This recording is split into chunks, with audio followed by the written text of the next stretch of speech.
Good morning. आज हमारा है तीसरा चैप्टर जो चल रहा है भारत के भौतिक प्रदेश, इसका थर्ड क्लास है। ठीक है, इससे पहले की क्लास में हमने देखा कि भारत का फिजिकल डिवीज़न कैसे किया गया है। टोटल 4 भौतिक प्रदेश हमने देखे भारत के। ठीक है, और 4 भौतिक प्रदेश में से जो पहला जो भौतिक प्रदेश है उत्तर का पर्वतीय क्षेत्र, इसके बारे में हम पढ़ रहे थे, जिसके अंतर्गत 4 समानांतर श्रेणियाँ आती है। ट्रांस हिमालय, महान हिमालय, लघु हिमालय और शिवालिक हिमालय। सभी के बारे में देख लिए थे। जो हमारा जो बचा था नॉर्थ ईस्ट हिमालय के बारे में, वो देखना है हमको। देन इसके बाद देखेंगे हिमालय का प्रादेशिक विभाजन। अभी तक क्या देख रहे हैं? समानांतर विभाजन।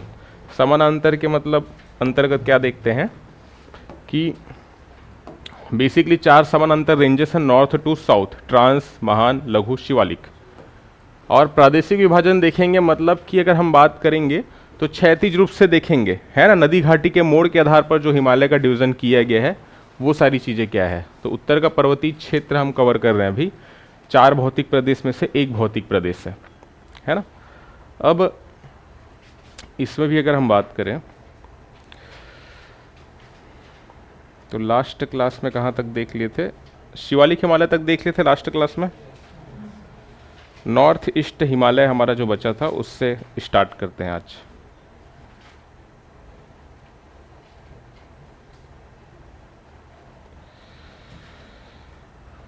तो शिवालिक हिमालय की ये जो पीडीएफ है आपको अपलोड करा दूंगा मैं आज क्लास के बाद। ठीक है, चैप्टर बड़ा है तो पार्ट पार्ट में हम डिवाइड करके करेंगे। ठीक है। किसके बारे में?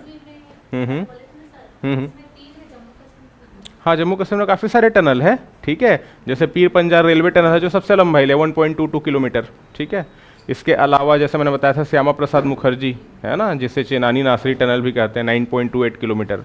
और इसके अलावा भी और कई सारे टनल है वहाँ पे। एक जोजिला टनल जो बन रहा है, एक्चुअल में वो लद्दाख वाले रीजन में आ जाता है।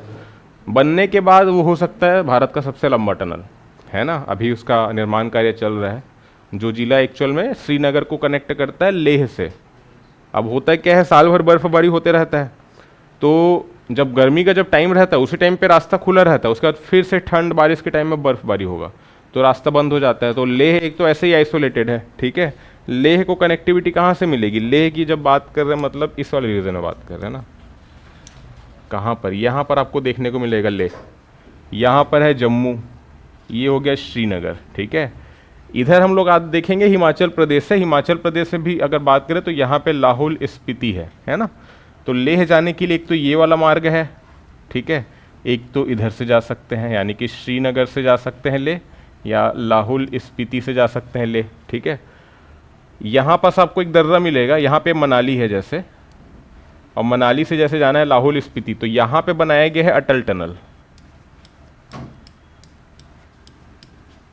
तो एक प्रकार से हम बोल सकते हैं ये भी जो टनल है वो लेह जाने के लिए रास्ता जो है उपलब्ध करा रहा है। ठीक है, लाहौल स्पीति जा रहे हैं फिर लेह जाएंगे। श्रीनगर से अगर लेह जाना है तो यहाँ पर जो टनल बनाया गया है वो है जोजिला टनल। अभी निर्माण कार्य जारी है ना इसका। ठीक है, जोजिला टनल, तो ये इम्पोर्टेंट है। इसके अलावा ये जैसे जम्मू है, जम्मू से जैसे श्रीनगर जाना है तो जो प्रमुख टनल जिसका यूज़ होता है एक तो है जवाहर टनल, जो बताया था मैंने पीर पंजाल श्रेणी पर है। इसके अलावा बहुत सारे टनल और भी है, जैसे रेलवे टनल में इसी श्रेणी में पीर पंजाल टनल है, railway tunnel, Shyama Prasad Mukherjee tunnel जिसको चेनानी नासरी टनल भी कहते हैं।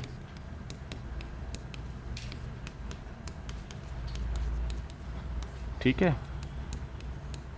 तो ये सब इम्पोर्टेंट है, मतलब लेह को कनेक्टिविटी, लेह को कनेक्ट करने के लिए, क्योंकि यहाँ पर जो खाने पीने की वस्तुएं हैं, सारी जो चीज़ें हैं वो पहुँचेंगी कैसे।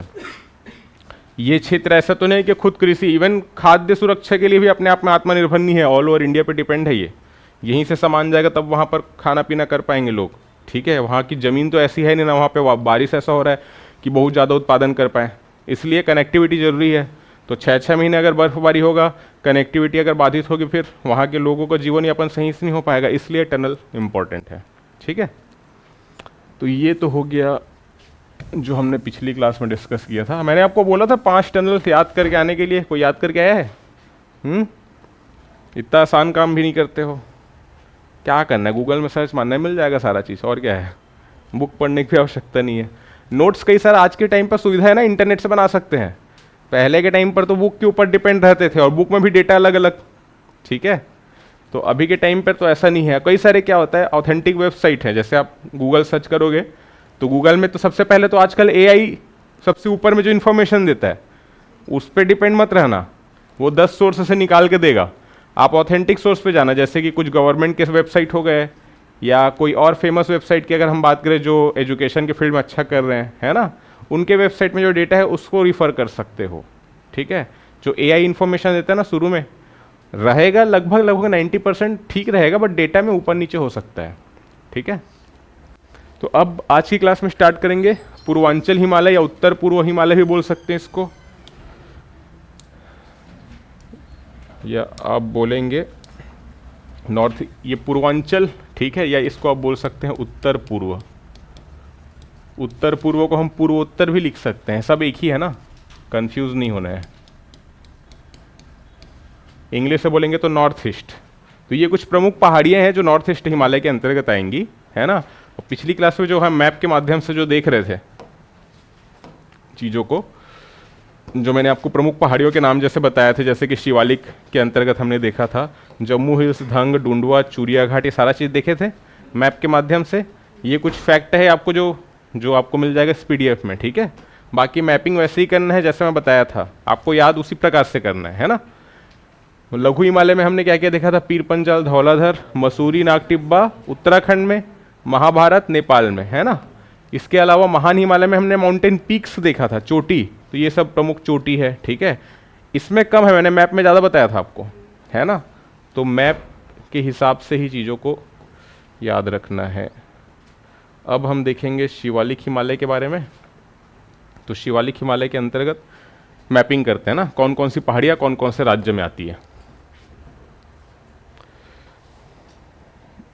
तो नॉर्थ ईस्ट हिमालय की बात करें, मतलब इस रीजन की, इस रीजन में आपको 7 स्टेट देखने को मिलेंगे, सिक्किम को जोड़ देंगे तो 8 हो जाता है। ये 7+1 इन राज्यों को कंबाइन फॉर्म में कहा जाता है उत्तर पूर्व, ठीक है। और इसे कहा जाता है 7 सिस्टर्स। 7 सिस्टर्स में कौन कौन से राज्य हैं, राज्यों के नाम याद है सभी को। ये कौन सा है, असम हो गया, असम के नीचे है मेघालय, असम के ऊपर है अरुणाचल प्रदेश, इसके अरुणाचल प्रदेश यहाँ तक है, फिर नीचे आ जाएंगे तो फिर गलत, मणिपुर, ठीक है, फिर त्रिपुरा, याद रखना है, ठीक है। अब इसमें कौन कौन सी प्रमुख पहाड़ियाँ हैं वो देखते हैं। ये जो जितने भी पहाड़ियाँ मैं बताऊंगा वो सब शिवालिक के अंतर्गत आएंगी, ठीक है, याद रखना। अगर कभी पूछा जाए कौन किसका भाग है, महान, लघु, शिवालिक, तो शिवालिक का, ठीक है। और शिवालिक भी एक्चुअल में कनेक्ट हो जाता है लघु हिमालय से, जैसे जैसे पूर्व की ओर आते हैं, हमने देखा था ना पहले, ठीक है। तो ये एक्चुअल में शिवालिक के अंतर्गत आएंगी, है ना, याद रखना इसको। तो कौन कौन सी प्रमुख पहाड़ियाँ, तो अरुणाचल प्रदेश से देखते चलते हैं। सबसे पहले आपको एक रेंज देखने को मिलेगा, उसे कहा जाता है डाफला, ठीक है। डाफला के बाद हम देखेंगे मिरी, फिर देखेंगे अबोर, फिर देखेंगे मिश्मी, और एक रेंज देखेंगे यहाँ पर पटकाई बूम। तो सबसे पहले जो पहाड़ी है वो है डाफला, ठीक है, अरुणाचल प्रदेश में देखना। तो आपको प्रश्न इसमें क्या पूछा जाएगा, ये जो पहाड़ी है कौन से राज्य में है, पहला सिंपल सा प्रश्न। तो अरुणाचल प्रदेश किसका हिस्सा है, कौन से रेंज का, तो शिवालिक का, ठीक है। क्योंकि आपको दे सकता है ट्रांस हिमालय, महान हिमालय, लघु हिमालय, शिवालिक हिमालय, तो शिवालिक का, ठीक है। डाफला के बाद देखेंगे, अच्छा दूसरा टाइप का क्वेश्चन क्या रहेगा, ये क्योंकि लगातार है ना लाइन से, तो क्रम पूछ सकता है, पूर्व से पश्चिम या पश्चिम से पूर्व, ठीक है। तो ये क्रम याद रखना है। डाफला के बाद जो दूसरा है वो है मिरी, ठीक है। मिरी के बाद देखेंगे अबोर,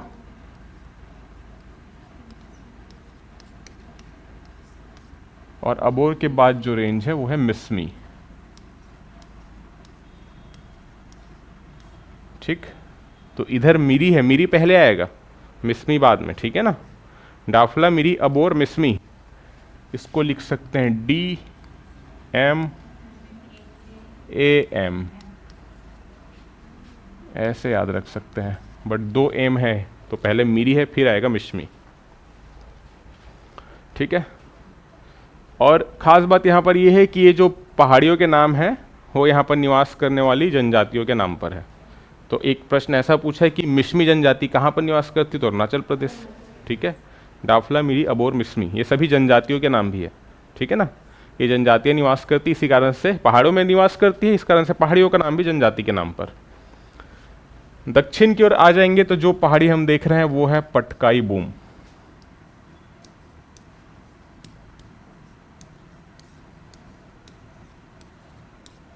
ठीक, पटकाई बूम या पटकाई रेंज भी बोला जाता है। और ये जो हमारा इंडिया है, इंडिया के अगर पूर्व की ओर जाएंगे तो यहाँ पर म्यांमार आपको देखने को मिलेगा, है ना। इंडिया और म्यांमार के बीच आपको लगातार पहाड़ी जो देखने को मिलेगी, जैसे पटकाई बूम हो गया, नागा हिल्स हो गया, ये एक्चुअल में कनेक्टेड है। यहाँ पर जो हम बॉर्डर पर जो पहाड़ी देखेंगे, और उसे कहा जाता है अराकान योमा। तो ये भी पूछा जा सकता है आपको, यहाँ पर जो पहाड़ी हम देख रहे हैं जो भारत और म्यांमार की सीमा बना रही है, ठीक है, इसे कहा जाता है अराकान योमा।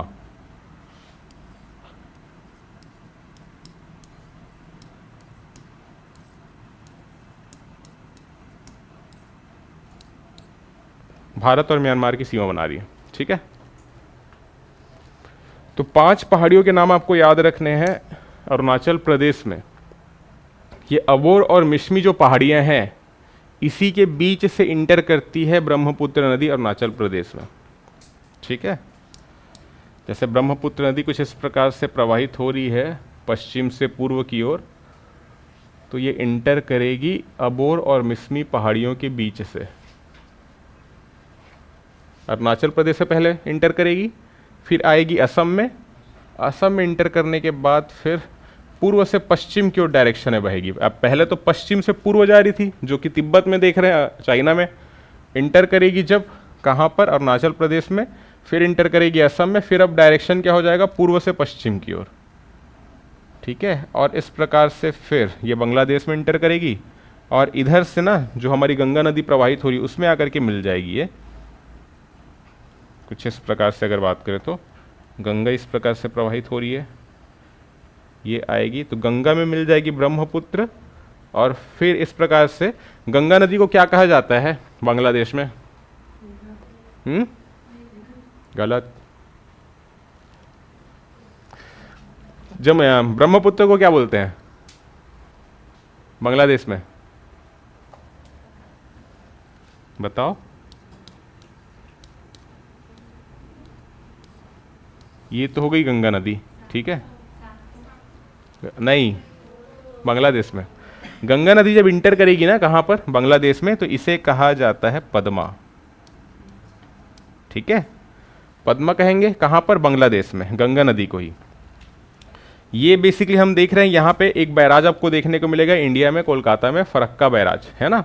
फरक्का बैराज के पास से एक ब्रांच है, यानी कि गंगा नदी के पानी को एक्चुअल में डाइवर्ट किया गया है। बैराज को बनाया इसलिए जाता है, बैराज एक्चुअल में क्या है, आपको बांध जैसी संरचना देखने को मिलेगी।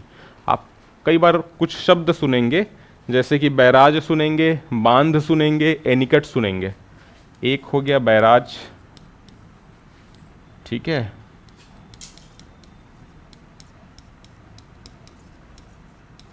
हम लोग अक्सर, कुछ लोग ऐसा गलती करते हैं कि तीनों को समान समझ लेते हैं एक ही हो करके, बट ऐसा नहीं है। नाम अलग अलग है तो कुछ क्वालिटी भी अलग अलग रहेगा, है ना, विशेषताएं अलग अलग रहेंगी। बांध जो है, जो सबसे ज़्यादा जो आप सुनते हो, घूमने भी जाते हो, ठीक है, बांध में क्या होता है, नदी जैसे आ रही है, प्रवाहित हो रही है, तो उसके पानी को एक जगह पर रोका जाता है बांध बनाकर। जनरली कहाँ पर रोका जाता है, जैसे कि घाटी वाले जो एरिया हैं, जैसे कि इस प्रकार से पहाड़ है, ठीक है, इधर से नदी आ रही, तो कुछ यहाँ पर बना देंगे बांध, बांध बना देंगे इस प्रकार से, तो इसके पीछे क्या बन जाएगा, जलाशय बन जाएगा, एक झील बन जाएगी। ठीक है, अच्छा, झील और तालाब में क्या अंतर है, ये बताओ? झील और तालाब में अंतर, बस वही अंतर, और कुछ नहीं है, वाटर बॉडी का, है ना।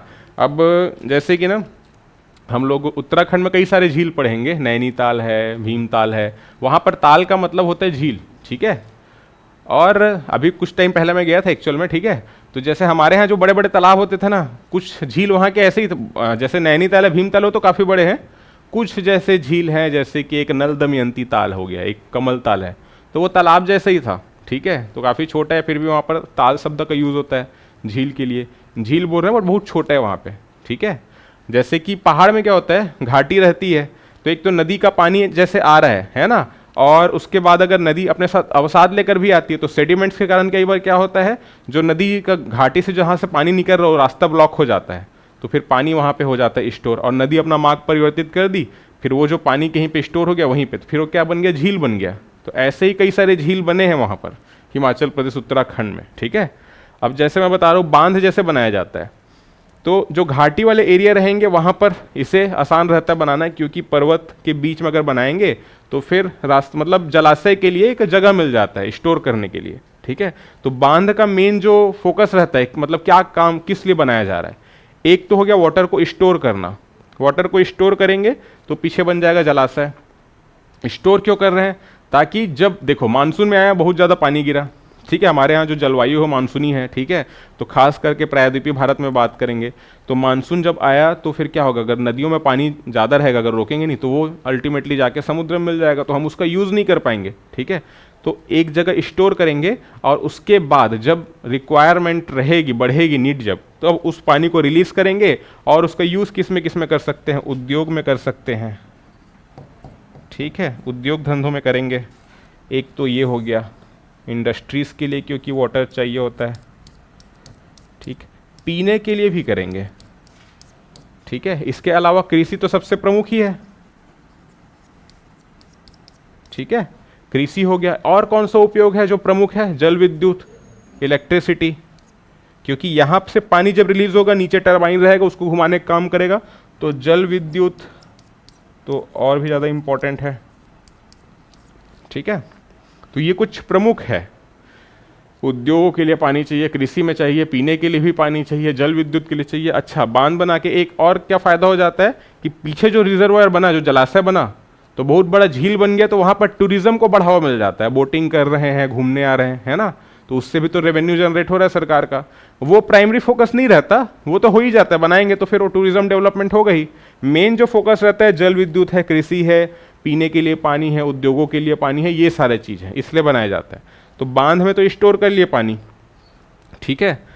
और यहाँ पर है सेकेंड जो टर्म है वो है बैराज। बैराज में क्या हो रहा है, बैराज में पानी का जो स्टोरेज है कम होता है बहुत, तो ये जो लेवल जो बना है ये ऊपर तक जैसे बना दिया बांध को, अगर बैराज अगर बनाएंगे तो बैराज तो मैदानी एरिया में भी बना सकते हैं, बांध बनाने के लिए तो घाटी वाले रीजन इंपॉर्टेंट है, होने चाहिए, तब वहाँ पर बन पाएगा। अदरवाइज अगर बना देंगे तो फिर पानी फैल जाएगा ना, फिर पीछे की अगर साइड अगर घाटियाँ नहीं रहेंगी तो, ठीक है।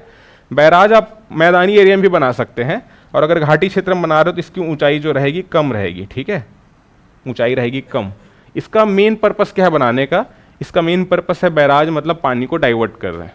तो यहाँ से अगर नहर निकालना है, इस नदी में पानी है और नदी का पानी तो एक डायरेक्शन में प्रवाहित हो रहा है, हमको अगर दूसरे डायरेक्शन में ले जाना है तो नहर बनाना पड़ेगा, तो नहर बनाने के लिए बैराज, ठीक है। और नहर क्यों बना रहे हैं, खास तौर पर कृषि के लिए, ठीक है, मुख्यतः कृषि के लिए बनाया जाता है। अच्छा, यहाँ पे जल विद्युत का उत्पादन या तो बहुत कम किया जाएगा या तो नहीं किया जाएगा, क्योंकि ऊंचाई ज़्यादा नहीं है तो पानी ज़्यादा स्टोर नहीं है, पानी जब ज़्यादा स्टोर नहीं है तो जब वो उसको रिलीज़ करेंगे तो कहाँ पे टरबाइन घुमाएगा कितना, है ना। तो वाटर मतलब इलेक्ट्रिसिटी प्रोडक्शन मेन फोकस नहीं है, इलेक्ट्रिसिटी अगर प्रोडक्शन करना है मतलब बांध बनाएंगे, ठीक है। तो ये हो गया बैराज, मतलब मेन काम क्या है, नहर निकालने के लिए, ठीक है। जैसे कि मैं बैराज पढ़ाऊंगा, हरिके बैराज सतलज में जब व्यास नदी मिलती है वहीं पर बनाया गया है पंजाब में। हरिके बैराज से एक नहर निकाली गई है, इंदिरा गांधी नहर, ठीक है, नाम सुने हो, जो कि राजस्थान के जो पश्चिमी क्षेत्र हैं, है ना, जो मरुस्थली है, थार का मरुस्थल, वहाँ पर एक्चुअल में कृषि का जो बेसिकली हम बोल सकते हैं फसलों का उत्पादन बढ़े इसलिए बनाया गया है ना। तो वो बैराज बनाया गया, वहाँ से नहर निकाला गया, तो एक इंदिरा गांधी नहर, वो भारत की सबसे लंबी नहर है वो, ठीक है। पूछा जाता है प्रश्न, भारत की सबसे लंबी नहर कौन सी, तो इंदिरा गांधी नहर, लगभग 639 या 649 के आसपास किलोमीटर लंबाई है उसकी, पंजाब, हरियाणा, राजस्थान, ठीक है। तो ये बैराज मतलब समझ आया, जब नहर निकाल रहे हैं। और एक शब्द हम अक्सर देखते हैं एनीकट, ये क्या होता है, यहाँ पर न तो देखो यहाँ पर एक लिमिटेड अमाउंट में वाटर को स्टोर किया जाता है, एनीकट आपको हर जगह मिल जाएगा, खारून नदी, महानदी, हर जगह मिल जाएगा। एनीकट में क्या होता है, जैसे कि इस प्रकार से नदी हो रही है प्रवाहित, ठीक है, और नदी हो रही प्रवाहित, तो कुछ इस प्रकार से एक कंक्रीट की संरचना बना दी जाएगी, है ना। अब क्या होगा, नदी में अगर वाटर का लेवल इससे ज़्यादा हो गया तो फिर इधर की ओर प्रवाहित होगा, ठीक है। नहीं तो ये जो एरिया है यहाँ पर एक्चुअल में क्या होगा, वाटर का स्टोरेज इसके लेवल तक ही होगा, ना तो इसमें नहर बनाया जाएगा, ना तो इसकी हाइट एकदम ज़्यादा है कि पूरा बहुत ज़्यादा वाटर स्टोरेज कर रहा है बांध के जैसे, एक कम अमाउंट है वाटर का स्टोरेज कर रहा है, ताकि इस रीजन में यहाँ से जो पानी है उसका उपयोग कर सके। खास करके जो ग्रामीण क्षेत्र रहते हैं ना, जहाँ पर एक्चुअल में पानी की उपलब्धता चाहिए होती है, वहाँ पर ऐसा बनाया जाता है, ठीक है। जैसे आप इधर जाएंगे तरी घाट में जाएंगे तो आपको एनीकट मिल जाएगा खारू नदी में, देखियो कहीं पे महानदी में आपको कई सारे एनीकट मिल जाएंगे, ठीक है। तो वहाँ पर पानी का उपयोग कर सके इस कारण। अब इससे लेवल से ज़्यादा जब होगा पानी तो आगे प्रवाहित होगा, एकदम भी ज़्यादा नहीं रहता, आप देखना एनीकट को कम रहती है उसकी जो हाइट है, ठीक है। तो यहाँ पे अलग से पानी निकले इसके लिए ऐसा नहीं बनाया जाता, ये स्टोर कर रहा है लेकिन कम अमाउंट में कर रहा है, ठीक, समझ आया। तो ये ध्यान में रखना है। तो जैसे मैं यहाँ पे बता रहा था, यहाँ पे एक फरक्का बैराज है गंगा नदी पर जो बनाया गया है पश्चिम बंगाल में, और फरक्का बैराज से एक नहर मतलब एक नदी जो गंगा नदी है उसके पानी को डाइवर्ट किया गया है, और किधर की ओर आया है ये, बेसिकली हम लोग बात करें तो पश्चिम बंगाल में, और इस ब्रांच को कहा जाता है हुगली नदी, ठीक है। हुगली नदी कहा जाता है, जो पश्चिम बंगाल में प्रवाहित हो रही है, गंगा नदी की ही एक शाखा है, और जो बांग्लादेश में गई उसे कहते हैं पद्मा नदी, ठीक है। अब ब्रह्मपुत्र के बारे में खास बात यह है कि ब्रह्मपुत्र को तिब्बत में कहा जाता है सांगपो, ठीक है। तो सांगपो कहा जाता है तिब्बत में ब्रह्मपुत्र को। ब्रह्मपुत्र ने जब इंटर किया कहाँ पर, इंडिया में, इंडिया में भी पहले अरुणाचल प्रदेश में, तो अरुणाचल प्रदेश में जो नाम इसे दिया गया है वो है दिहांग, ठीक है ना।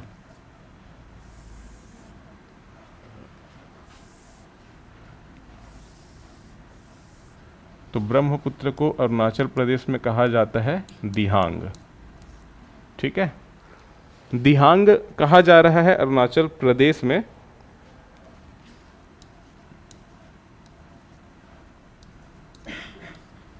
और जब ये इंटर करेगी असम में तब इसे जाना जाता है ब्रह्मपुत्र के नाम से।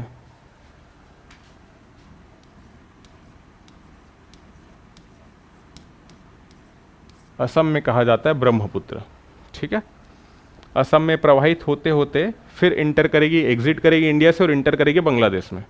तो बांग्लादेश में कहा जाता है इसे जमुना। हमारे यहाँ जो नदी प्रवाहित होती है वो है यमुना, यह है जमुना, ठीक, कंफ्यूज नहीं होना है, ठीक है। यमुना किसकी सहायक नदी है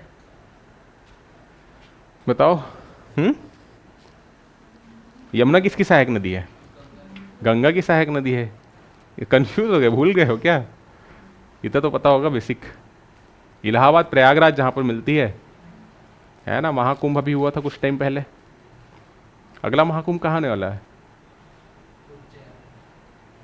उज्जैन में नहीं,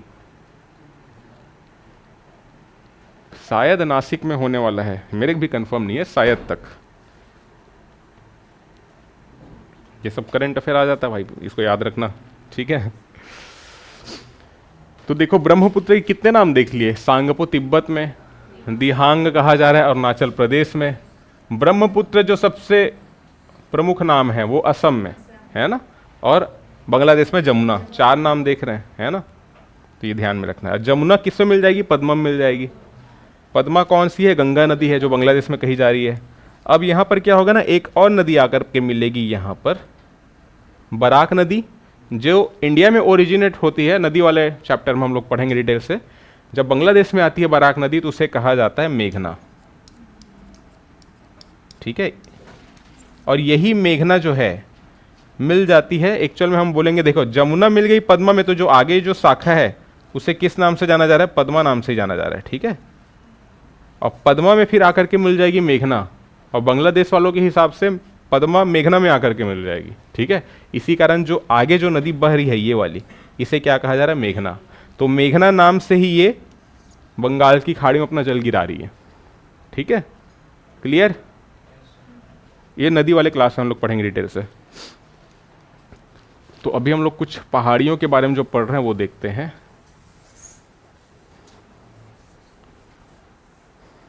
पहले पता था आप लोग को बांध, बैराज, ये निकट, ये सब में क्या अंतर है? नहीं पता था? आप याद रहेगा? ठीक है,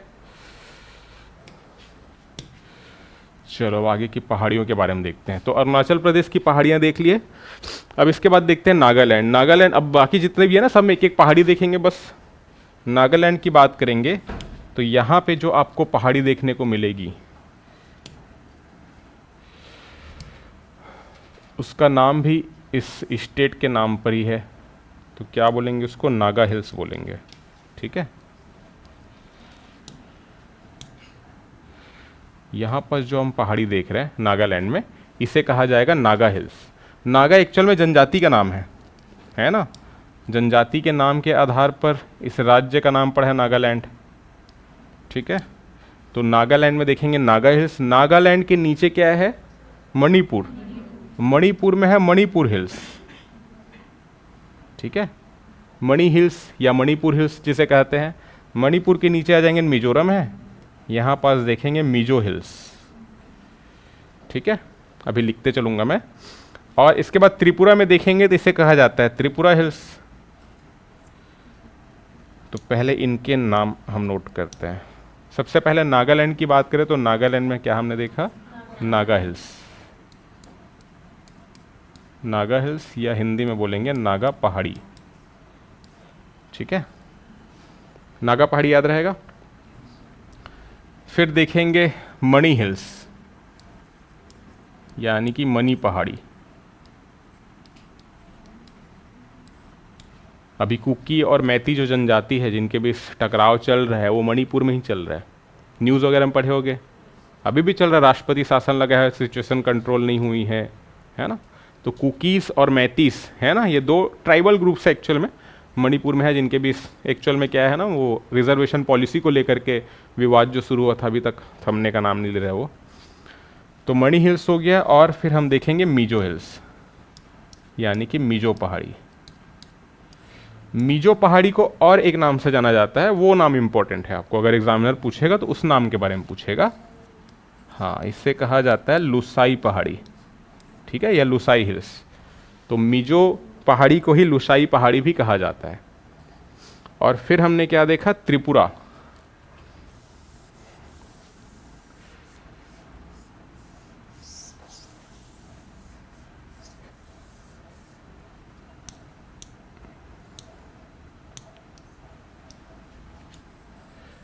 त्रिपुरा में जो पहाड़ी है उसे त्रिपुरा हिल्स तो कहा ही जाता है, साथ में इसका भी एक और नाम है जाम्पुई।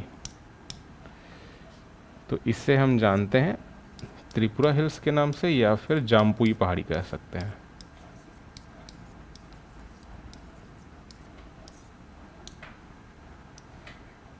तो ये दोनों नाम इंपॉर्टेंट है काफ़ी। मिजो पहाड़ी को लुसाई पहाड़ी कहा जाता है और त्रिपुरा को कहा जाता है जाम्पुई। आपको पूछा ये जाएगा जाम्पुई हिल्स कौन से राज्य में है, तो त्रिपुरा। लुसाई हिल्स देते हैं यानी कि मिजोरम। ठीक है, बाकी नागा हिल्स नाम से स्पष्ट है नागालैंड में है, मणि हिल्स नाम से स्पष्ट है मणिपुर में होगा। ठीक है, अगर मिजो हिल्स और त्रिपुरा हिल्स पूछ लेगा तो ये भी आसान हो जाएगा। तो अगर पहाड़ी के बारे में पूछना रहेगा तो एग्जामिनर लुसाई और जाम्पुई के बारे में पूछेगा। ठीक है, और यहाँ से कैसे क्वेश्चन बनेंगे? यहाँ से माउंटेन पीक को लेकर क्वेश्चन बन सकते हैं, जैसे कि त्रिपुरा नागालैंड की अगर हम लोग बात करेंगे तो नागालैंड की जो नागा पहाड़ी है उसकी सबसे ऊंची जो चोटी है उसका नाम क्या है? ये इंपॉर्टेंट है। पता है किसी को नाम?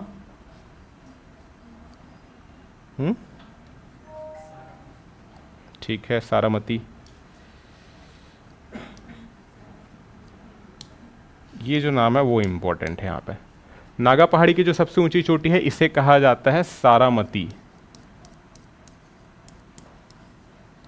ठीक है, सारामती, ये नागालैंड में देखेंगे। ठीक है, नागालैंड की सबसे ऊंची चोटी, इसकी जो ऊंचाई है वो है 3826 मीटर।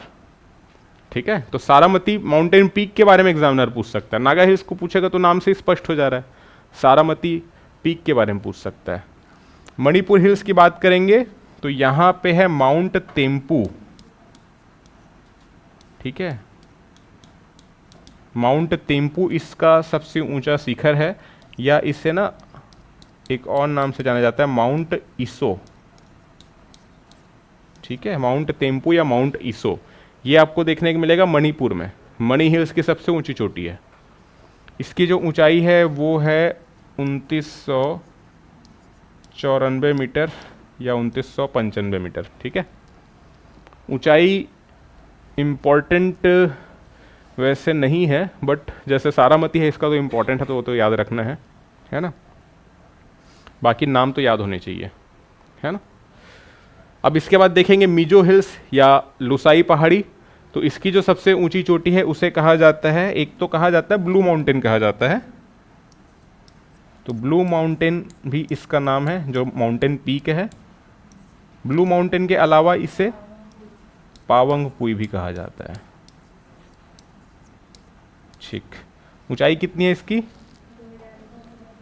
2157। ठीक, 2157 मीटर।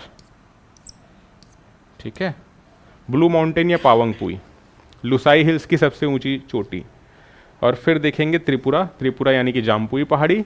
इसकी जो ऊंची चोटी है उसका नाम है बेटलांग चिप।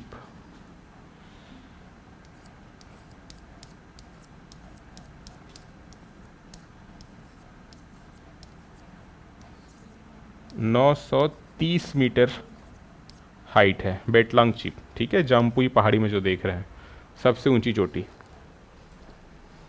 तो अब इस ऊंचाई को अगर उत्तर से दक्षिण आप देखेंगे तो इससे समझ में क्या आएगा? एक तो चलो पहले अरुणाचल प्रदेश की भी सबसे ऊंची चोटी की बात कर लेते हैं। अरुणाचल प्रदेश की सबसे जो ऊंची चोटी है वो आपको देखने को मिलेगा कांगतो। ठीक है, तो कांगतो जो है वो सबसे ऊंचा शिखर है, अरुणाचल प्रदेश में स्थित है। और इसकी जो ऊंचाई है वो है 7060 मीटर। और अरुणाचल के और उत्तर में चले जाएंगे तो नामचा बरवा। ठीक है, 7782 मीटर जिसकी ऊंचाई है, जो तिब्बत में आता है वो। तो कांगतो अरुणाचल प्रदेश में देख रहे हैं 7060 मीटर। महान हिमालय में देखेंगे, है ना। और ये जो पहाड़ी हम देख रहे हैं शिवालिक वाली है। ठीक है, अब नागालैंड में देखेंगे सबसे ऊंची चोटी, तो फिर कितना हाइट है? 3826। नागालैंड से दक्षिण में आए मणिपुर हिल्स, कितना है? 2994। ठीक है, फिर नीचे आ जाएंगे तो 2157। और ये तो थोड़ा साइड में है, नीचे नहीं बोल सकते, फिर भी अगर देखेंगे तो 930 त्रिपुरा में। तो उत्तर से दक्षिण जैसे हम आ रहे हैं, उत्तर पूर्व राज्य में उत्तर से दक्षिण आने पर जो पर्वत की जो ऊंचाई है उसमें क्या हो रहा है? कम हो रहा है, कमी हम देख रहे हैं। तो एग्जामिनर स्टेटमेंट बना के दे सकता है, जैसे कि हमने पहले क्लास में क्या देखा, पश्चिम से पूर्व आने पर जो चौड़ाई है हिमालय की कम होती जाती है। स्टेटमेंट वाला प्रश्न क्या रहेगा? निम्नलिखित कथन पर विचार कीजिए। 3-4 स्टेटमेंट आपको मिल जाएगा। पहला स्टेटमेंट ये है कि पश्चिम से पूर्व आने पर हिमालय की जो चौड़ाई है वो कम हो रही है, एक स्टेटमेंट सही है। ठीक है, उत्तर पूर्व हिमालय में उत्तर से दक्षिण आने पर ऊंचाई में वृद्धि हो रही है, गलत हो जाएगा, कमी हो रही है। ठीक है, और इसी का जो विस्तार है वो क्या हम देखेंगे, ये जो प्रायद्वीपीय प्लेट है जब यूरेशियन प्लेट से टकराई, जैसे कि ये हमारा प्रायद्वीपीय प्लेट है, यहाँ पर यूरेशियन प्लेट है। ठीक है, ये जब एक्चुअल में टकराएगा, पहले ये वाला हिस्सा टकराएगा, तो ये वाला हिस्सा जब पहले टकराएगा तो ये इसको ज़्यादा प्रेस करेगा ना, इसलिए यहाँ पर आपको पर्वत पहाड़ ज़्यादा देखने को मिलेंगे। ठीक है, फिर ये इस डायरेक्शन में घूमेगा एंटी क्लॉकवाइज में, फिर ये जब टकराएगा तो फिर यहाँ पे आपके माउंटेन, और ये वाला जो सरफेस है बीच वाला, वहाँ की जो चट्टानें हैं वो अपेक्षाकृत कम कठोर है अगर हम बात करें पश्चिम और पूर्वी छोर की जो चट्टान है उसके कंपेयर। तो ये पहले चट्टाएगा तो ये पहले प्रेस करेगा, तो इस कारण से पर्वत का विस्तार इस प्रकार से निर्माण होगा। फिर ये जब टकराएगा तो इस प्रकार से, तो इस कारण से हम देखते हैं जो चौड़ाई है वो पूर्व की ओर जैसे जाएंगे तो कम होती जाती है। अगर यही हिस्सा ऐसे पहले टकराता तो हिमालय जब बनता तो पूर्व की चौड़ाई ज़्यादा रहती, क्योंकि पहले टकरा रहा है ना, और यहाँ पे अरावली का विस्तार भी है, वो प्रेस करते जा रहा है ऊपर की ओर, इस कारण से। ठीक है, तो यहाँ पे फैक्ट याद रखने हैं हिमालय की चौड़ाई के बारे में। और ये उत्तर पूर्व से जब दक्षिण में आ रहे हैं तो बेसिकली हम बात करें ऊंचाई में क्या हो रही, कमी हो रही है। इसी का जो विस्तार है जो मैं बता रहा था कि ये जैसे प्रायद्वीपीय प्लेट है और ये टकराएगी यूरेशियन से, तो हिमालय का तो फॉर्मेशन हो गया, साथ में जो हम लोग अंडमान निकोबार द्वीप समूह जो देखते हैं, ठीक है, इनका निर्माण भी इसी समय काल में हुआ है। ठीक है, तो ये जो शिवालिक रेंज जो हम देख रहे हैं, जो मिजोरम, नागालैंड, मणिपुर, मिजोरम, त्रिपुरा जो पूरा फैला है, वो नीचे और जब जाएंगे तो समुद्र की जब नीचे जाएंगे तो यहाँ पे जैसे फॉर एग्जांपल यहाँ पे, तो चलो हमको नॉर्थ ईस्ट, इस मैप में तो नीचे जा नहीं सकते, ठीक है, फॉर एग्जांपल ये हो गया हमारा इंडिया, है ना। यहाँ पे हम देखेंगे अंडमान निकोबार। अभी हम लोग पढ़ रहे हैं नॉर्थ ईस्ट यानी कि इस रीजन के बारे में जो पहाड़ियाँ हैं। इसके दक्षिण में अगर हम आ जाएंगे तो ये पूरा बे ऑफ बंगाल है, ठीक है, बंगाल की खाड़ी है। इसके नीचे भी आपको छोटी छोटी पहाड़ियाँ देखने को मिलेगी, लेकिन वो समुद्र के अंदर है ना। और यहाँ पर आपको अंडमान निकोबार द्वीप समूह देखने को मिलेगा। तो north Andaman, middle Andaman, south Andaman, फिर ग्रेट निकोबार, ये सारा।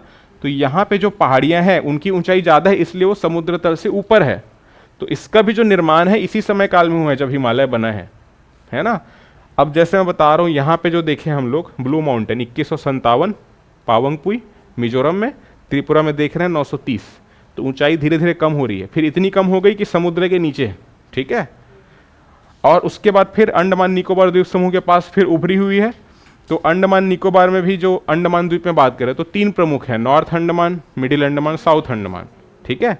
तो नॉर्थ अंडमान में आपको सबसे ऊंची चोटी देखने को मिलेगी अंडमान निकोबार द्वीप समूह की, वो है सैडल पीक। ये उत्तरी अंडमान में है और इसकी जो ऊंचाई है वो है 732 मीटर, सैडल पीक, ठीक है। तो देखो यहाँ पे भी 930 के बाद कम हुआ सैडल पीक 732। पहले तो पूरा ही नीचे चले गया, फिर थोड़ा उभरा। तो सैडल पीक पूरे अंडमान निकोबार द्वीप समूह की सबसे ऊंची चोटी है, ठीक है। वाइल्ड लाइफ सेंचुरी भी आई है। अब इसके बाद देखेंगे ना तो फिर एक माउंट हैरियट है जो इम्पोर्टेंट है, और जो एक्चुअल हम लोग देखेंगे दक्षिणी अंडमान में है। और जब निकोबार द्वीप समूह आ जाएंगे यानी कि सबसे लास्ट में, तो ग्रेट निकोबार में हम लोग देखेंगे माउंट थुलियर, और इसकी जो ऊंचाई है वो है 642 मीटर। तो 732 से फिर कम हुई 642, ठीक है ना। तो ये मैं बताऊंगा और आगे, इसको भी ध्यान में रखना। सैडल पीक जो है वो अंडमान निकोबार द्वीप समूह की सबसे ऊंची चोटी है, 732 मीटर है इसकी हाइट। कहाँ पर है? उत्तरी अंडमान में। पूछा जा सकता है, एग्जामिनर पूछ सकता है कहाँ पर है, उत्तरी अंडमान, मध्य अंडमान, दक्षिणी अंडमान या फिर निकोबार। तो फिर उत्तरी अंडमान में है, ठीक है। जो पहले चैप्टर में हम लोग देखे थे ना, उत्तरी अंडमान, ये सब नॉर्थ अंडमान, निकोबार, ये सब जो चैनल वगैरह जो मैं बताया था। तो नॉर्थ अंडमान में आपको मिलेगा सैडल पीक 732 मीटर। और एक है माउंट थुलियर जो सबसे दक्षिण में जो द्वीप है ग्रेट निकोबार, वहाँ की सबसे ऊंची चोटी है 642 मीटर। तो ये दोनों ज़्यादा इंपॉर्टेंट है। माउंट हैरियट भी देखेंगे फिर, तो वो सब आगे मैं डिस्कस करूँगा, ठीक है। तो यहाँ तक याद हुआ आपको पहाड़ियों के नाम, माउंटेन पीक के नाम। अब इसके बाद देखते हैं मेघालय। तो मेघालय में जो प्रमुख पहाड़ियाँ हम देख रहे हैं, 3 प्रमुख पहाड़ियाँ देखेंगे, सभी को नाम पता होगा, गारो, खासी, जयंतिया, है ना। तो गारो पहाड़ी देखेंगे, फिर है खासी पहाड़ी, फिर है जयंतिया पहाड़ी, ठीक है। और इसके बाद आ जाएंगे असम में।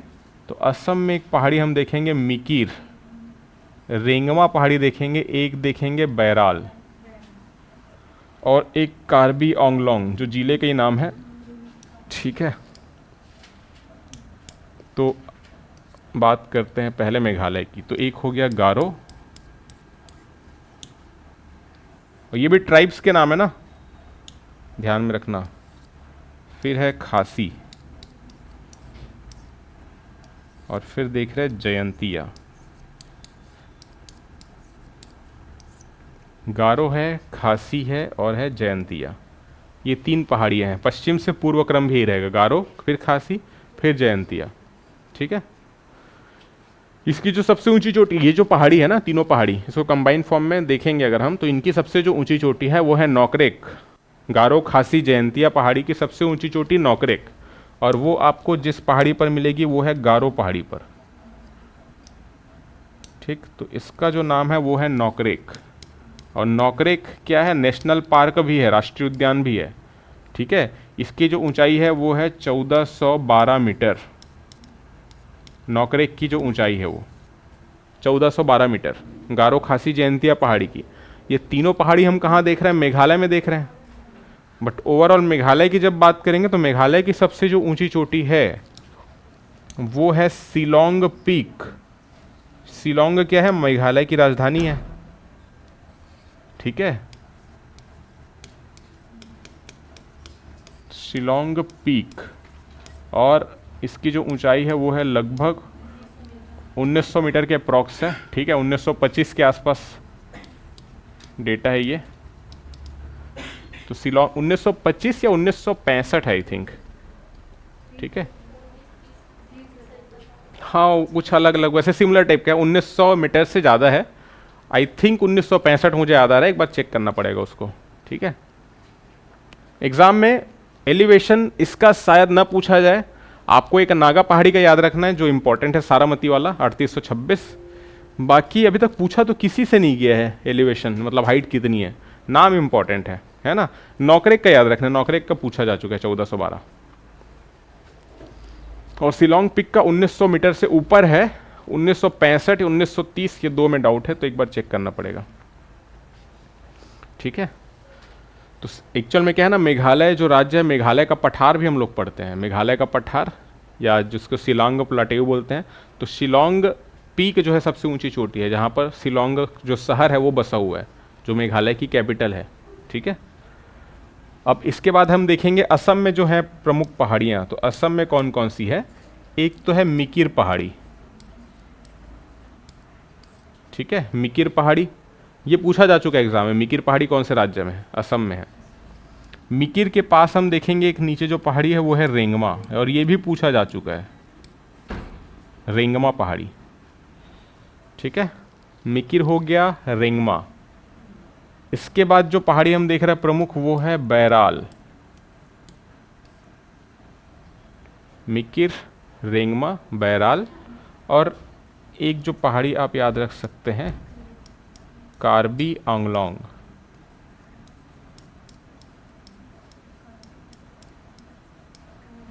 कार्बी आंगलोंग ये जिले का भी नाम है, वहाँ पर एक डिस्ट्रिक्ट है जो हम देखेंगे असम में। तो ये चार पहाड़ियों के नाम याद रखते हैं, मिकिर है, रिंगमा है, बैराल है, कार्बी आंगलोंग है, और चारों के बारे में एग्जाम में पूछा जा चुका है। छत्तीसगढ़ में तो नहीं, लेकिन अदर स्टेट के एग्जाम में पूछा जा चुका है, ठीक है। तो ये चारों पहाड़ियों के नाम याद रखना है। इसकी जो सबसे ऊंची चोटी है वो है माउंट लाइके, जो हमको देखने को मिलेगी असम में। लेस इंपॉर्टेंट है, पूछा नहीं गया अभी तक एग्जाम में, और नाम को लेकर भी क्लैरिटी नहीं है। जो मैं बता रहा हूँ आपको बुक में तो नहीं मिलेगा, है ना, इंटरनेट पर मिलेगा, तो उसका भी नाम अलग अलग है। एक जगह नाम मिलेगा माउंट तुमजांग करके, इंग्लिश में लिखेंगे इस प्रकार से, ठीक है, माउंट तुमजांग एक नाम ये मिलेगा, एक मिलेगा लाइके, ये असम की सबसे ऊंची चोटी है करके, तुमजांग इस प्रकार से लिखेंगे। ये हो गया लाइके, ऊंचाई है 1860 मीटर, ठीक है। असम की जो सबसे ऊंची चोटी की मैं बात कर रहा हूँ। और ये आपको चार हम पहाड़ी देख रहे हैं प्रमुख तौर पर, है ना, मिकिर, बैराल, रिंगमा, कार्बी आंगलोंग, ये आपको मिलेगा बैराल रेंज पर, और असम और नागालैंड सीमा पर है, ठीक है। माउंट लाइके या माउंट तुमजांग जो मैं बता रहा हूँ पूछा नहीं गया है, बट याद रख सकते हैं, ठीक है। जैसे सभी राज्यों के बारे में देख रहे हैं, अरुणाचल प्रदेश का देखें ना कांगतो, नागालैंड में सारामती, है ना, मणिपुर में कौन सा देखे माउंट तेम्पू या माउंट ईसो जिसे कहते हैं, मिजोरम में कौन सा देखे पावंग पुई या ब्लू माउंटेन, त्रिपुरा में कौन सा देखे बेटलांग चीप, गारो खासी जयंतिया में नौकरेक, और मेघालय में बात करेंगे तो शिलोंग पीक, ठीक है। असम में याद रखना है माउंट लाइके या माउंट तुमजांग, ठीक है। सिक्किम का तो पता ही है, पहले ही क्लास में देख चुके हैं, कंचनजंगा, है ना। तो नॉर्थ ईस्ट का सारा हो गया कवर। ये सभी आते हैं शिवालिक के अंतर्गत, है ना। तो ये पहाड़ी, यहाँ से प्रश्न कैसे आएगा, ये तो पहाड़ी कौन से राज्य में है, पहला चीज, ठीक है। पहाड़ी की सबसे ऊंची चोटी, दूसरा चीज उत्तर से दक्षिण अगर क्रम से जमाएंगे, या पश्चिम से पूर्व, या पूर्व से पश्चिम, ये जो अरुणाचल प्रदेश वाला है खासकर, तो क्रम से पूछा जा सकता है ना। इस प्रकार के प्रश्न बनाए जा सकते हैं, ठीक है। याद रहेगा, नोट कर लिए, अगर फोटो खींचना है तो खींच सकते हो, क्योंकि ये तो पीडीएफ में रहेगा नहीं जो मैं नोट कर रहा हूँ। पहाड़ियों के नाम आपको मिल जाएंगे जो पीडीएफ में है। हो गया।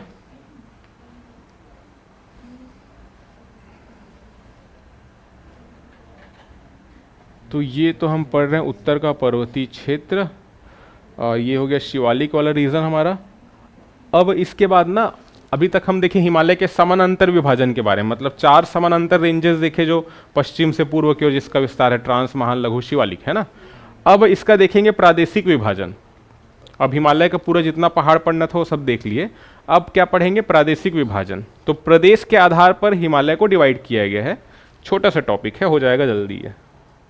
आज की क्लास में ही तक करेंगे, फिर अगली क्लास में हम लोग ना ग्लेशियर, दर्रे, ये सारा चीज पढ़ेंगे जो हिमालय क्षेत्र में है।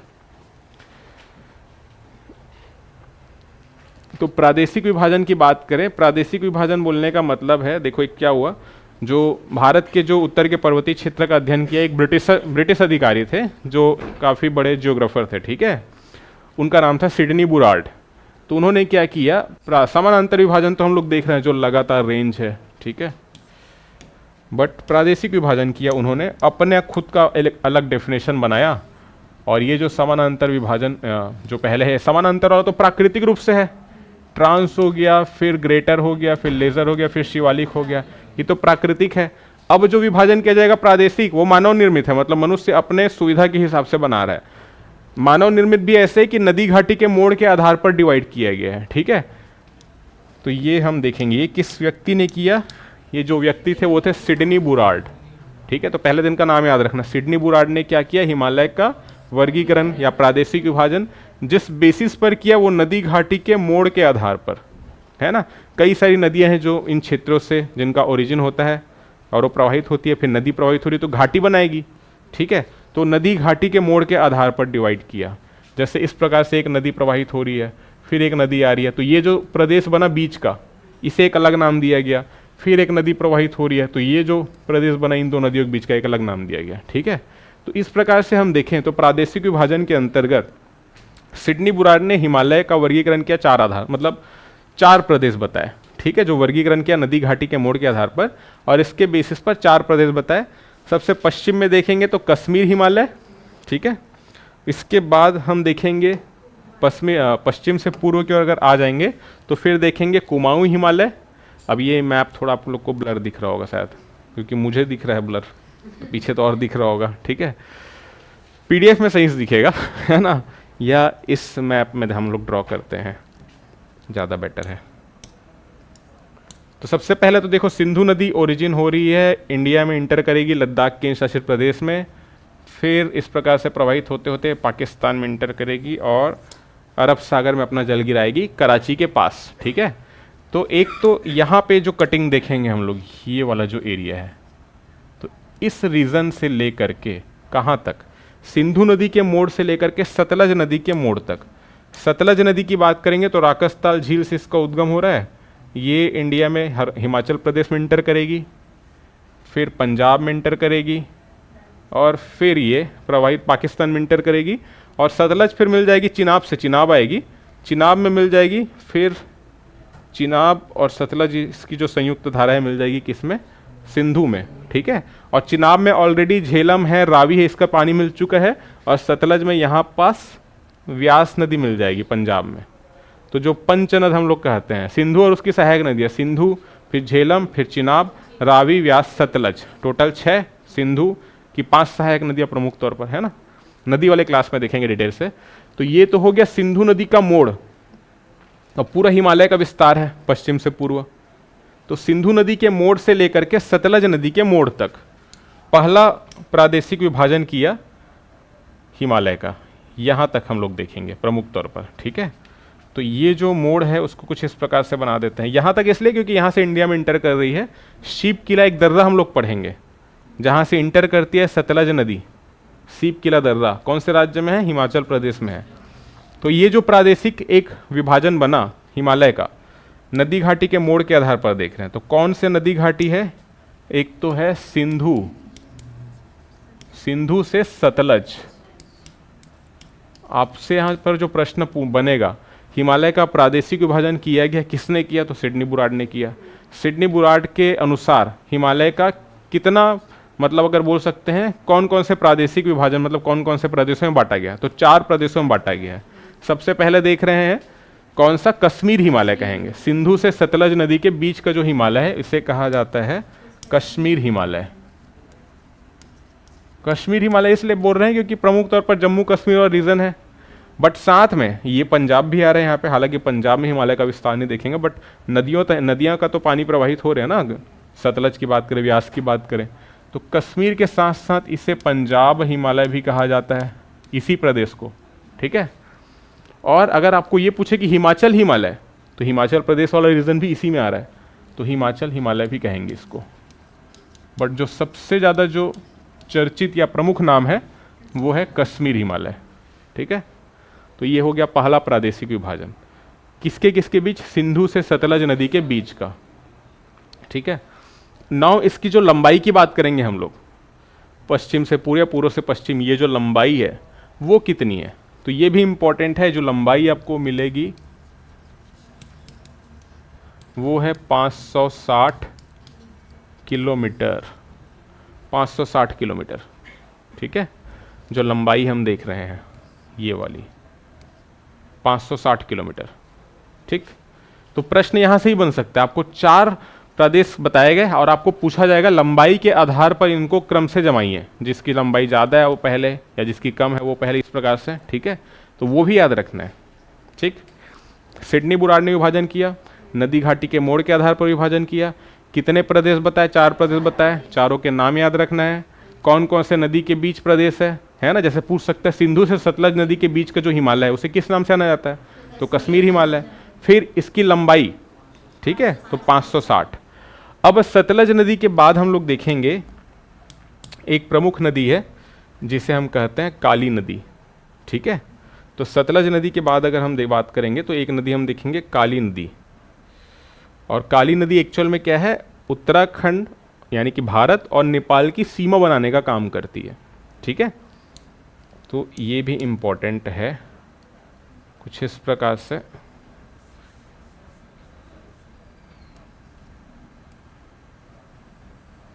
अगर हम बात करें तो काली नदी की जो घाटी है, यानी कि ये वाला जो रीजन हो गया,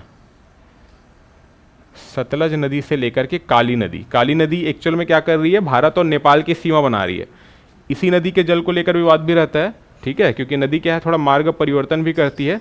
अब ये सीमा बना रही है ना, तो अभी एक्चुअल में नेपाल जो है, जिसने अपने कुछ टाइम पहले 3-4 साल पहले अपना आधिकारिक मैप जो जारी किया है ना, उसमें भारत के कुछ क्षेत्र को अपने क्षेत्र में शामिल कर लिया। क्योंकि एक्चुअल में क्या है, नदी का ओरिजिन को लेकर विवाद है। इंडिया बोलता है कि काली नदी का जो ओरिजिन है, जैसे कि फॉर एग्जांपल ये पूरा एक लैंड हो गया, ठीक है, यहाँ से अगर प्रवाहित हो ओरिजिन हो रही है काली नदी, तो भारत बोल रहा है कि काली नदी का जो ओरिजिन है, देखो नेपाल जैसे बोल रहा है काली नदी का ओरिजिन यहाँ से हो रहा है, ये नेपाल बोल रहा है। ठीक है, इसी प्रकार का एक और मैप है, इंडिया बोल रहा है काली नदी का ओरिजिन यहाँ से हो रहा है। और काली नदी क्या बना रही है, भारत और नेपाल की सीमा। तो नेपाल के हिसाब से ये वाला जो क्षेत्र है वो भी नेपाल का हो जाएगा, इंडिया के हिसाब से अगर यहाँ से है तो ये वाला जो क्षेत्र है भारत का हो जाएगा। ठीक है, लिपुलेख, लिम्पियाधुरा, ये सब जो क्षेत्र है इस रीजन में आ रहे हैं, इसको लेकर के विवाद है। तो ये इंपॉर्टेंट हो जाता है नदी, है ना, इसको ध्यान में रखना। अगर पूछा जाएगा एग्जाम में भारत और नेपाल की सीमा कौन सी नदी बना रही है, तो काली नदी बना रही है। ठीक है, याद रखना। तो ये जो काली नदी का जो मोड़ है, ये जो घाटी है, और यहाँ पास किसका देखें, सतलज से काली नदी के जो घाटी है, इसके बीच के जो हिमालय है, इसे किस नाम से जाना जाता है, इसे कहा जाता है कुमाऊं हिमालय।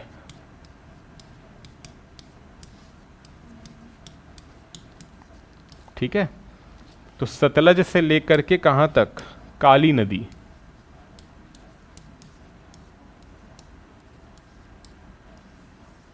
सतलज नदी के मोड़ से लेकर के काली नदी के मोड़ तक विस्तार है कुमाऊं हिमालय का। प्रमुख तौर पर किसका देख रहे हैं, उत्तराखंड में 2 डिवीज़न है, एक है कुमाऊं, दूसरा है गढ़वाल। जैसे छत्तीसगढ़ में 5 संभाग हैं, सरगुजा, बस्तर, रायपुर, दुर्ग, है ना, बिलासपुर, ये सब। इसी प्रकार से उत्तराखंड में कुमाऊं है, गढ़वाल है। तो कुमाऊं पहाड़ी, अगर ये पूछा जाए कुमाऊं पहाड़ी तो उत्तराखंड, गढ़वाल पहाड़ी तो भी उत्तराखंड। तो कुमाऊं हिमालय किसको बोलते हैं, जो उत्तराखंड में है प्रमुख तौर पर। ठीक है, सतलज नदी के मोड़ से लेकर के काली नदी के मोड़ तक इसकी जो लंबाई है वो कितनी है, अब देख के लग रहा है इसकी लंबाई कम है, 320 किलोमीटर। ठीक है, 320। और अभी जो प्रादेशिक विभाजन जो हम लोग देख रहे हैं ना, उसमें सबसे कम यही है चौड़ाई या लंबाई की बात करें तो, ठीक है, 320 किलोमीटर। क्लियर यहाँ तक? अब ये तो बात हो गई काली नदी के मोड़ तक। काली नदी के मोड़ से हम आगे जब जाएंगे तो सिक्किम से एक नदी प्रमुख तौर पर ओरिजिन होती है जिसका नाम है तिस्ता नदी, है ना। तिस्ता नदी एक्चुअल में मिल जाएगी, फिर हम देखेंगे बांग्लादेश में चले जाएगी, ठीक है। तो तिस्ता नदी की जो घाटी है यहाँ तक, तो ये वाला जो हिमालय है, अब ये बीच का जो हिमालय हम प्रमुख तौर पर कहाँ कौन से कंट्री में देख रहे हैं? नेपाल में देख रहे हैं, तो इसे कहा जाएगा नेपाल हिमालय, ठीक है। इसे कहा जाएगा नेपाल हिमालय। और नेपाल हिमालय की बात करेंगे तो काली नदी के मोड़ से लेकर के तिस्ता नदी के मोड़ तक, ठीक है। और यही जो हिमालय है वो सबसे लंबा है, या इसकी चौड़ाई की बात करें या लंबाई जो भी बोले आप, वो है सबसे ज़्यादा। इसका जो लंबाई हम लोग अगर बोले तो वो है 800 किलोमीटर। तो अगर क्रम से जमाने के लिए दिया जाएगा तो पहले नेपाल हिमालय सबसे पहले नंबर पे आएगा 800, फिर अभी देख रहे हैं 560 है, 320 है, बट अभी असम हिमालय बचा है हमारा आगे का, है ना। तो नेपाल हिमालय कहाँ से कहाँ तक? काली नदी के मोड़ से लेकर के तिस्ता नदी के मोड़ तक। ये तीसरा डिवीजन हो गया, प्रादेशिक प्रदेश बना दिया ना अलग अलग, है ना। नेपाल हिमालय को मध्य हिमालय भी कहते हैं क्योंकि ये मध्य में है, तो ये भी इंपॉर्टेंट है। मध्य हिमालय अगर बोल दिया तो नेपाल हिमालय को ही कहा जाता है मध्य हिमालय। और इसके बाद हम देखेंगे अब सिक्किम से पूरा चले जाएंगे अरुणाचल प्रदेश तक। मतलब अब कौन सा नदी आएगा? ब्रह्मपुत्र नदी की बात करेंगे, है ना। तो तिस्ता नदी के मोड़ से लेकर के यहाँ तक जो ब्रह्मपुत्र इंटर कर रही है, ब्रह्मपुत्र नदी के मोड़ तक जो हिमालय हम देखेंगे ये वाला, इसे कहेंगे असम हिमालय। असम हिमालय कहेंगे। ये वो नदी हो गई ब्रह्मपुत्र, तिस्ता नदी के मोड़ से लेकर के ब्रह्मपुत्र नदी के मोड़ तक विस्तार है पूरा असम हिमालय का, और इसकी जो लंबाई है वो है 720 किलोमीटर। तो अब क्रम से अगर जमाएंगे तो पहले नेपाल हिमालय फर्स्ट, सेकंड असम हिमालय, तीसरे पे कश्मीर, चौथे पे कुमाऊं हिमालय, ठीक है। इतना ही देखना है बस इसमें। ये है प्रादेशिक विभाजन हिमालय का नदी घाटी के मोड़ के आधार पे। किस बेसिस पर किया सिडनी बुराड़? ऐसा पूछ सकता है सिडनी बुराड़ ने हिमालय का प्रादेशिक विभाजन किस बेसिस पर किया, किस आधार पर किया? नदी घाटी के मोड़ के आधार पर। बस इतना ही याद रखना है। ये चारों 1 2 3 4 5 पांचों नदियों के नाम याद रखने हैं।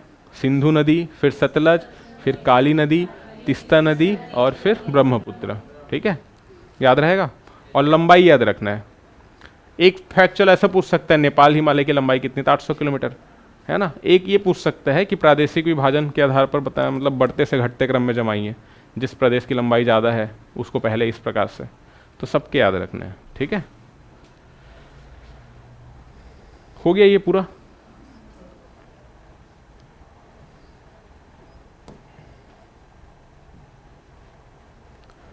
यही चीज़ इस मैप में आपको देखने को मिलेगा जो पीडीएफ में आप देखेंगे इस इमेज में। ये हो गया इंडस रिवर, फिर सतलज रिवर, फिर काली रिवर, तिस्ता रिवर, और ये है ब्रह्मपुत्र। ब्रह्मपुत्र यहाँ पे लिखा है दिहांग, क्योंकि अरुणाचल प्रदेश में दिहांग नाम से जानते हैं। कश्मीर हिमालय हो गया, कुमाऊं हिमालय हो गया, फिर असम हिमालय जिसे नेपाल हिमालय जिसे मध्य हिमालय भी कहते हैं, और ये हो गया असम हिमालय, ठीक है।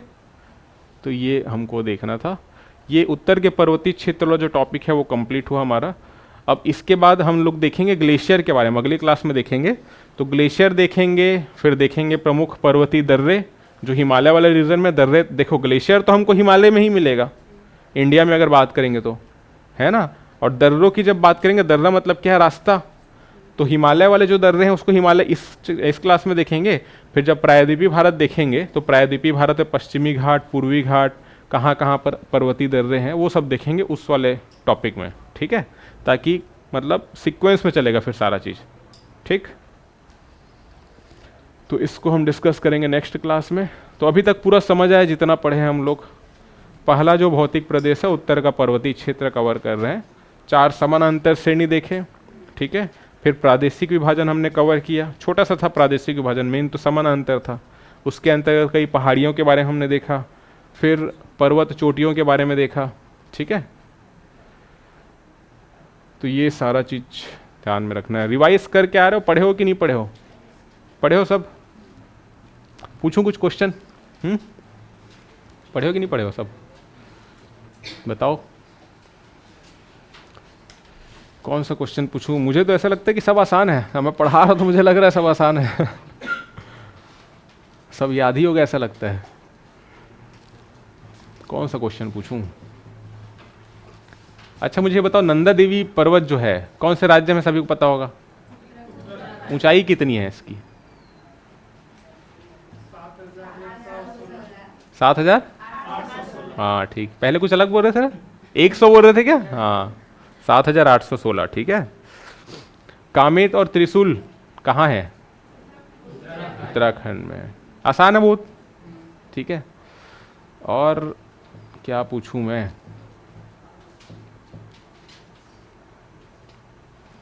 हम लोग का एक्चुअल में नेट चल नहीं रहे यहाँ पर, इसलिए क्लास हो रहा है रिकॉर्ड।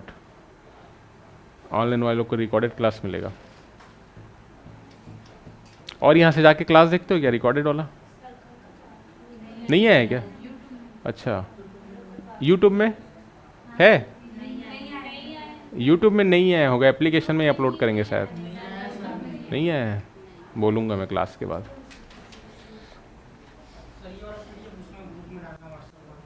हाँ इसको व्हाट्सएप में ही डालूंगा, जब ये पूरा बन जाएगा ना उसको डालूंगा उसमें एप्लीकेशन में।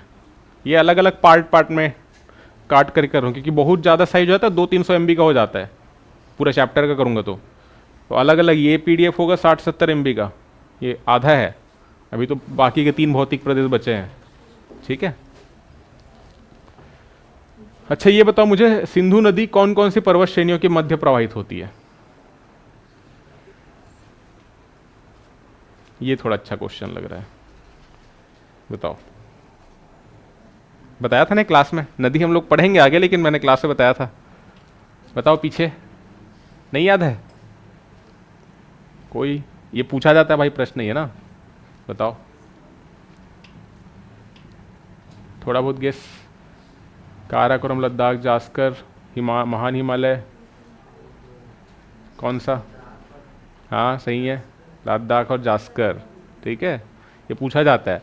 और सिंधु नदी जो है वो एक गॉर्ज का निर्माण करती है, उसका नाम क्या है? बुंजी गॉर्ज। ठीक है, तो बुंजी गॉर्ज का निर्माण करती है। कौन से श्रेणी को काट के निर्माण करती है बुंजी गॉर्ज? किस पहाड़ को काट के बनाती है? ऑप्शन काराकोरम, लद्दाख, जास्कर, महान हिमालय।